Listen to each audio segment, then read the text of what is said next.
L'essor modeste mais constant de campagnols sur Internet, de plus en plus d'acteurs de la vie locale me font des suggestions en douce, comme ça au café, à la pizzeria de la ville voisine, et j'attends de trouver le moment favorable pour parler de plusieurs détails en même temps, en racontant une anecdote qui les rassemble tous, mais là, le sujet n'est pas un détail, et le problème s'applique, comme souvent, à la fois à la politique nationale et à la politique municipale en même temps.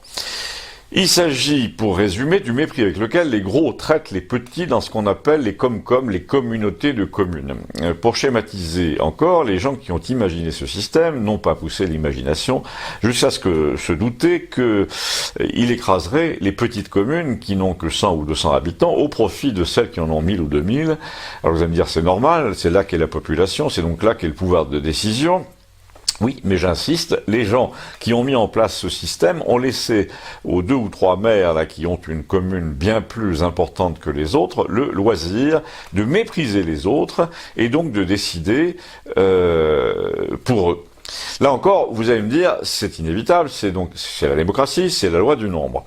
Eh bien là encore, j'insiste, la grossièreté, l'impolitesse de certains élus, la plupart en vérité, qui font la loi dans les communautés de communes, n'étaient pas dans le contrat de départ. Nombre de petites communes, en ce moment, sont quand même stupéfaites de voir qu'on ne les consulte pratiquement pas ou à moitié avant la décision qui est plus ou moins prise d'avance, pliée comme on dit, et que tout le monde s'entend avec les bureaux d'études, conseillés par le département ou la région, bizarrement toujours les mêmes, notamment pour l'épuration des eaux, pour les routes, tout ça pendant que les maires des communes ultra-minoritaires, démographiquement, passent leur temps à dire en réunion, mais j'ai pas vu le dossier.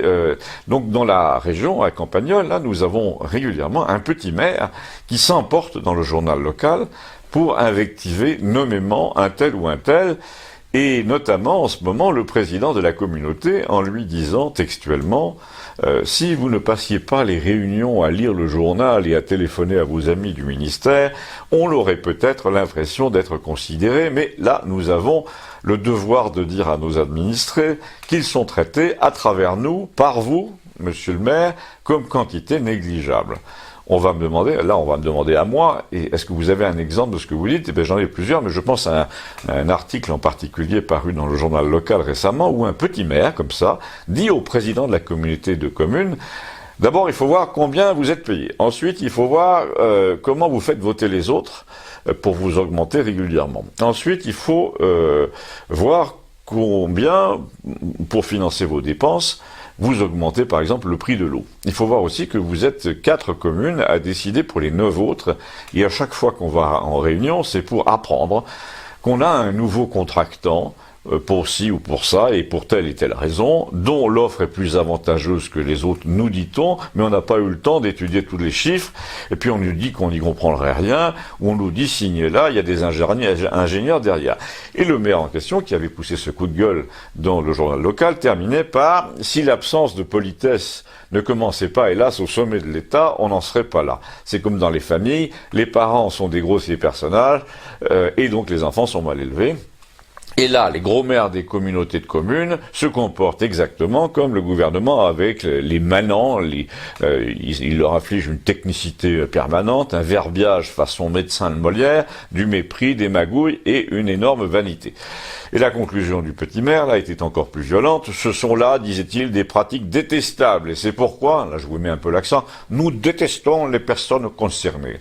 C'était assez brutal et je me suis immédiatement demandé comment le journal local pouvait laisser passer ça dans une période où tout est contrôlé. Mais c'est le maire de Villeneuve qui m'a donné l'explication et je vous la donnerai, moi, demain. Abonnez-vous, merci.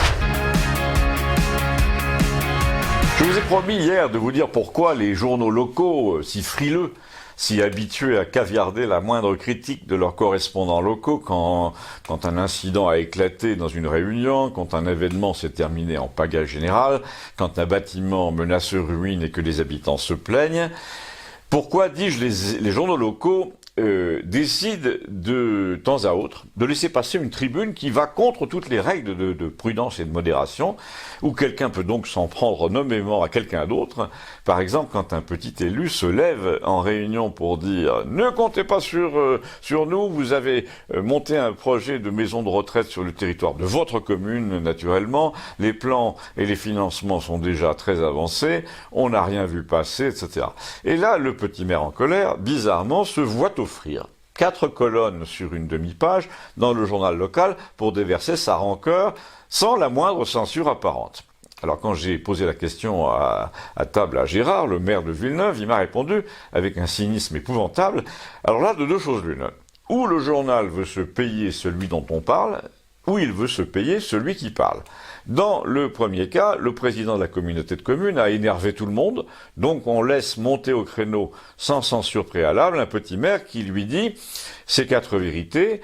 Et dans le deuxième cas, le plus probable, il y a pression pour laisser s'exprimer le petit maire qui va aller trop loin forcément, qui va se discréditer, donc c'est le but du jeu, ce qui permettra à son rival de dire, vous voyez bien, que ce ne sont pas des gens sérieux, ils sont dans l'anathème et l'argumentation de bas étage. Alors, dans un premier temps, je lui ai demandé, au maire de Villeneuve, qui, à son avis, dans la communauté de communes de Campagnole, allait faire les frais de cette opération dans le journal local. Il m'a dit, probablement le président de la Comcom, pour une fois, c'est évident que quelqu'un veut sa place, même si le paysan là qui a pris la parole a été excessif, il y a plusieurs vérités dans ce qu'il a dit, et on l'a laissé dire. Et c'est là que je lui ai posé la question corollaire, qui c'est on?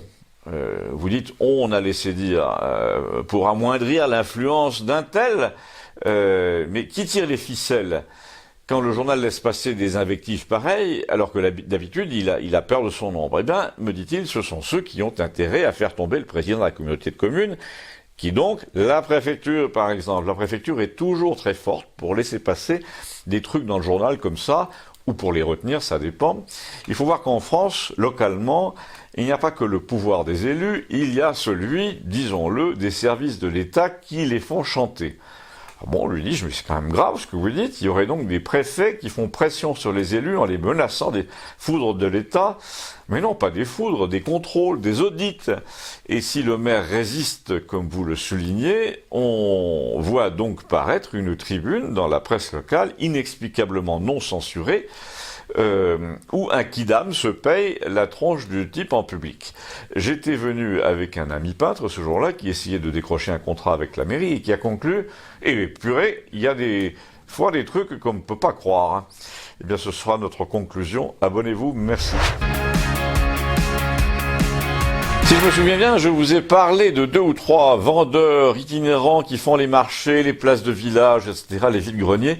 Sans parler de Gustave, qui est bouquiniste, mais qui ne se déplace pas beaucoup, ou uniquement pour les événements liés au livre, mais il s'agit donc pas de lui. Pour le sujet du jour, je ne vous dirai pas de quel petit vendeur il s'agit, ni ce qu'il vend, pour ne pas compromettre sa stratégie personnelle vis-à-vis du fisc. Car, autant vous le dire, la chronique de Campagnole est suivie localement, donc elle peut l'être éventuellement par le percepteur. De quoi s'agit-il? Eh bien, d'une simple réflexion de départ que j'ai faite à mon vendeur de marché, là, et la quarantaine, les grands cheveux, etc. Je me suis attardé devant son étal, et puis j'ai vu son téléphone portable à côté de la caisse en métal, et puis des différents petits ustensiles de sa profession, et je me suis aperçu que c'était un Nokia 3300, bleu et gris, vous savez, le téléphone tout dodu qui ressemblait à un petit pain, avec un écran à cristaux liquides. Le genre d'il y a 20 ans, 25 ans, et j'ai cru intelligent de plaisanter sur ce sujet en lui disant, ben voilà, un téléphone qui trahit ton âge, hein. C'est comme les gens qui ont une adresse email en AOL ou Wanadoo, ben on sait tout de suite qui c'est. Et là il me répond, cet objet est de plus en plus convoité dans le commerce itinérant, et tu sais pourquoi? Eh ben, parce que déjà, on a du signal presque partout, puisqu'on est en 2G, alors que ton smartphone, là, qui ressemble à un tableau de bord d'avion, eh ben, il est muet dans la plupart des vallées d'ici, parce qu'il est en 4 ou en 3 ou en 4G. Ensuite, mon métier est assez salissant, me dit-il, je fais tomber le téléphone 3 fois par jour, donc là, j'ai aucune crainte, je risque pas de le casser. Et surtout, il a mimé là le type qui vous fait une confidence à l'oreille dans les bandes dessinées, mais surtout, je peux comme ça échapper au flicage permanent parce que dans le milieu des marchés, je ne sais pas si c'est vrai, mais j'ai pas envie de vérifier, le fisc peut avoir la trace de tous tes déplacements avec le jour et l'heure, et s'il voit que tu bornes avec ton téléphone sur tous les marchés de la région et tous les jours de la semaine, y compris en nocturne, eh bien il t'applique un chiffre d'affaires théorique pour t'imposer non pas ce que tu as vraiment gagné, mais sur ce qu'il pense ou croit que tu as gagné. Et là, tu n'as pratiquement aucun recours et aucune chance d'en échapper. Alors je lui dis, alors on parle de parano, tu crois qu'ils vont perdre leur temps à surveiller un type comme toi ? Et il me dit, non seulement je le crois, mais j'en suis sûr, dans ce monde des inspecteurs enquêteurs du fisc, il y a des vrais malades qui se prennent pour le commissaire Moulin et qui ont complètement perdu de vue le sens et l'objet de leur métier, qui est de ramasser de la thune là où il y en a, donc si possible aux Bahamas. Alors que là, ils font la planque pendant 2 heures, ils te fliquent nuit et jour pour ramasser quoi ? 1 000 € de plus. Et ça pendant que leur service, leurs déplacements, leurs obsessions à ton sujet coûtent à la nation 5 000 au moins. Eh bien, mettons que les 4 000 de différence, c'est le prix de leur perversion personnelle. Ce sont des chasseurs, des viandards. Ils adorent la traque, le goût du sang, et ils empoisonnent la vie des gens comme moi, comme Colombo, quand il dit « Attendez, madame, il y a un détail qui me chagrine là ». Eh ben, c'est vrai que je fais un peu le black, il n'y a pas de doute, mais les meilleurs mois, je plafonne à 2 000. Alors, je te laisse juger si ça vaut le coup d'emmerder un petit vendeur des rues comme moi. J'ai oublié de vous dire que sur le tableau de bord là de son transit, il y a un gilet jaune. Mais ça, vous l'auriez deviné. En revanche, Bercy, apparemment, ne l'a pas encore remarqué. Abonnez-vous, merci. Il est assez fréquent, il devient même la règle que les services à qui vous devez de l'argent chaque année, à date fixe, comme votre mutuelle, votre assurance, votre perception, votre hébergeur Internet, vous rappelle l'échéance 1 mois ou 15 jours à l'avance. C'est un robot en général qui s'en occupe. C'est comme quand une chaîne de magasins pense à votre anniversaire. Elle vous envoie un courrier automatique pour vous proposer une promo, etc. Eh bien, le problème est qu'il faut penser à programmer ce robot qui vous envoie une lettre avant, 15 jours avant, et il faut être aussi capable de penser tout court. Et donc, en France, l'organisme en principe le mieux fait pour envoyer des lettres, des courriers, même s'ils sont électroniques, qui est la Poste, n'est pas forcément celui qui pense le mieux ni le plus. Je m'explique. Lorsque vous achetez à la Poste, avec votre carte bleue, un renvoi automatique du courrier parce que vous avez changé d'adresse temporairement, quand vous allez arriver à la fin de la période de renvoi, croyez-vous que la Poste vous avertisse 15 jours avant en vous disant votre contrat va prendre fin? Eh bien non, la Poste préfère garder le courrier plus de 2 semaines sans le renvoyer à l'adresse de réexpédition, avant de vous avertir que vous avez dépassé de 20 jours la date du contrat que vous avez souscrit. Tout ça histoire de vous mettre dans l'embarras exprès. Ça serait pourtant assez facile de programmer le robot pour qu'il envoie le courrier automatique 15 jours avant, en vous disant « attention, ça va s'arrêter ». Mais là, il vous envoie le rappel 20 jours après, afin d'être bien sûr que vos autres avis d'échéance, celui d'EDF, celui des impôts, éventuellement des contraventions,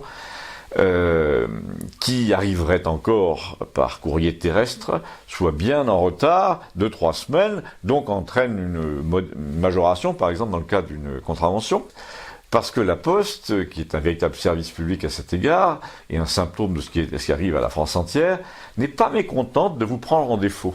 Elle n'a strictement rien à faire de vous faciliter la vie, elle veut d'abord faciliter la sienne.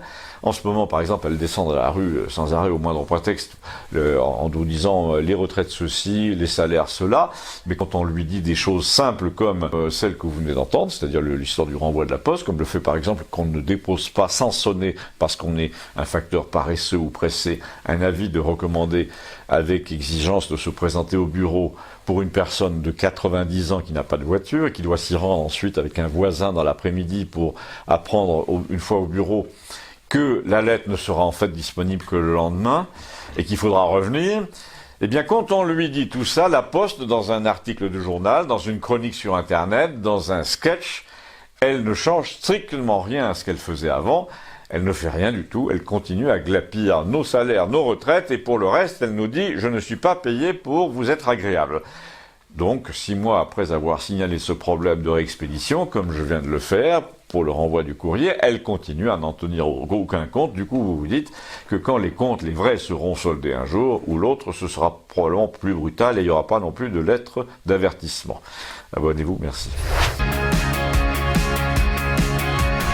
L'un des premiers personnages de cette chronique, l'ancien instituteur du village, a disparu depuis longtemps du village, mais c'est normal, il s'occupe de sa femme qui est malade et donc il est installé sur la côte où non seulement le climat est plus clément, mais où la belle-mère peut prendre de temps en temps le relais auprès de sa fille, ce qui lui permet à notre ami de remonter au village. Et c'est très remonté en effet qu'il est arrivé l'autre jour pour s'occuper de ses affaires, de son jardin qui avait poussé depuis 1 an et pour me tenir des discours ébouriffants.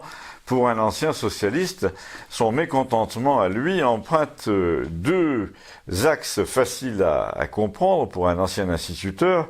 C'est quand tu vois ce qu'ils ont fait de l'éducation et de la langue, tu te rends compte que tu as passé ta vie à défendre des valeurs qui n'ont plus aucun cours. Et tu trouves quand même la pilule un peu amère. Par exemple, quand tu vois cette ânesse de Buzyn, là, la ministre de la Santé, qui dit les décisions sur lequel, et qui le dit 3 fois dans le même discours, donc c'est pas un lapsus, eh bien tu te demandes déjà, mais qu'est-ce qu'ils foutent à ce genre de poste, tous ces gens analphabètes? C'est comme Hollande, qui envoyait autrefois ses vœux par Twitter à 20 millions de personnes à la fois, en écrivant, ou en faisant écrire, ce qui est pareil, « Français, vous aurez le dernier mot, aurez A-I-E-N-T ». Mais le pompon, je te l'ai apporté, me dit-il, tiens, le voilà. Tu as parlé récemment de la banque postale. Alors, eux, c'est vraiment des champions. Ils te disent carrément, on est la French Bank. Et puis, ils te font un prospectus. Et en effet, il me tend ce truc à peine croyable que vous voyez derrière moi et qu'on trouve dans tous les bureaux de poste en ce moment. Alors je lui dis un peu désabusé, il y a encore mieux dans le genre d'émission française, c'est un loueur de voitures, Sixt, qui te montre 2 décervelés de 24 ans qui louent un véhicule, un Ford, un truc à la Clint Eastwood, là, et l'un des types se met à hurler, avec enthousiasme évidemment, « Je suis un Américain, I am an American, I am an American », et quand tu regardes LCI par exemple, en matière de véhicules, 3 publicités sur 4 désormais sont en anglais, sous-titrées en français, c'est vraiment l'écœurement. Tu sais pourquoi, me dit-il? C'est à cause des nouveaux français, si tu vois ce que je veux dire. Le passé simple, l'accord du participe, tout ça c'est trop compliqué pour eux. Voltaire, Molière, pareil, fini, on les met directement, tous ces gens, au Kentucky Fried Chicken et à Disneyland, c'est plus simple. Je vous rappelle là que c'est un ancien socialiste pratiquement jospinien qui parle. Bon, là-dessus, nous sommes tombés d'accord assez vite, évidemment, mais il a rebondi sur un deuxième sujet d'écœurement qui heurtait beaucoup son socialisme d'instituteur, lequel avait presque disparu entre-temps, il était devenu pratiquement le péniste. C'est à propos de son sort de garde-malade de sa femme. Il m'a dit, quand j'entends les jeunes dire qu'on est des privilégiés, il faut voir que pour 2% de retraités qui circulent en camping-car jusqu'au Portugal et qui sont bronzés toute l'année, il y a tous les autres, dont je fais partie, qui sont cloués chez eux par la maladie de leurs conjoints, ou de leurs beaux-parents, ou de leurs parents, qui donnent de l'argent à leurs enfants qui ne s'en sortent pas. Alors les économistes à la mort moelleux qui viennent t'expliquer sur LCI à 18h30 que les retraités des 30 glorieuses sont des privilégiés, des profiteurs, qui s'en sortent plutôt bien, je les invite à venir profiter de la vie avec moi. La vérité, c'est qu'on est devenu aide-soignant, on passe notre temps à attendre à la pharmacie, chez le médecin, on fait les chauffeurs, les ambulanciers tout le temps, on fait aussi du soutien scolaire pour des gosses qui n'apprennent plus rien à l'école, on met de l'huile dans les rouages sociaux, sans ça le moteur aurait cassé depuis longtemps, et pour nous récompenser, qu'est-ce qu'on nous invite à faire? À mettre nos économies à la French Bank. Et le pire, c'est que tu peux même pas mettre le feu à cette French Bank, il n'y a plus de guichet. Abonnez-vous, merci.